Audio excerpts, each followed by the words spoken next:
मैहर में BEd exam में नकल कांड, उड़नदस्ता का छापा, 2 छात्र पकड़े। अवैध सेंटर पर चल रही थी परीक्षा, मैहर में बड़ा खुलासा। सतना का संस्थान मैहर में एग्जाम नियमों पर उठे बड़े सवाल। उड़नदस्ता पहुंचा तो मचा हड़कंप, नकल करते छात्र पकड़े गए। नीलकंठ विधिक महाविद्यालय में बड़ा खेल, कौशल विकास सेंटर पर जांच की मांग।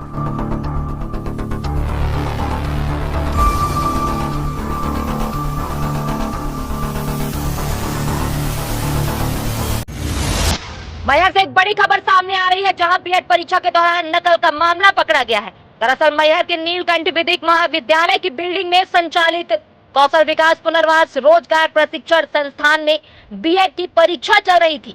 इसी दौरान अचानक उड़नदस्ता टीम ने परीक्षा केंद्र पर छापा मारा।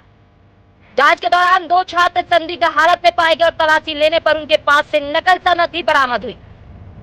उड़नदस्ता टीम ने दोनों छात्रों के खिलाफ नकल प्रकरण बनाते हुए रिपोर्ट संबंधित अधिकारियों को भेज दी है, लेकिन इस कार्रवाई के बाद अब कई बड़े सवाल खड़े हो रहे हैं।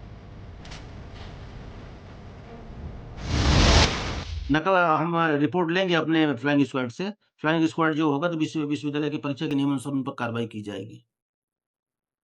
क्या पूरा मामला सिर्फ नकल का है या इसके पीछे रैकेट चल रहा है?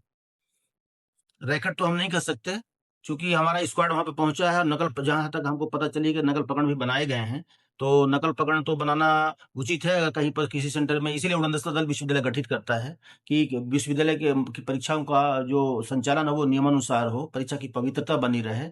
इसलिए अगर वहां पर किसी भी तरह की गड़बड़ी पाई जाएगी तो निश्चित ही उस पर महाविद्यालय प्रशासन के ऊपर कार्रवाई की जाएगी।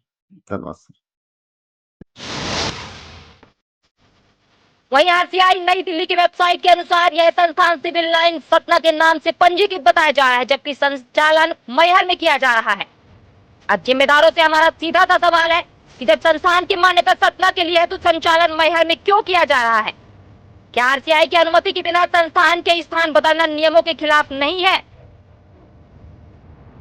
बीएड जैसी संवेदनशील परीक्षा का सेंटर उसी प्रशिक्षण संस्थान में क्यों बनाया गया? जब बगल में शासकीय विवेकानंद महाविद्यालय मौजूद है तो परीक्षा केंद्र वहां क्यों नहीं बनाया गया? क्या प्रशासन को इस संस्थान के मैहर में संचालन की जानकारी थी? अगर जानकारी थी तो अब तक कार्रवाई क्यों नहीं हुई? नकल करते पकड़े गए छात्रों के अलावा केंद्र संचालकों पर क्या कार्रवाई होगी? मध्य प्रदेश के अलावा अन्य राज्यों के छात्र इस केंद्र में परीक्षा देने क्यों आ रहे हैं? क्या यह पूरा मामला सिर्फ नकल का है या इसके पीछे बड़ा रैकेट चल रहा है?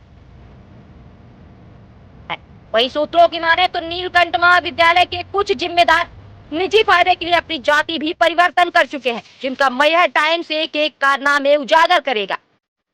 वही सूत्रों का कहना है कि यहाँ मध्य प्रदेश के अलावा अन्य राज्यों के छात्र भी परीक्षा देने आ रहे हैं, जिससे पूरे मामले पर और भी संदेह गहरा गया है। अब देखना होगा कि जिम्मेदार प्रशासन इस पूरे मामले में क्या कार्रवाई करता है। Bureau report, Maihar times.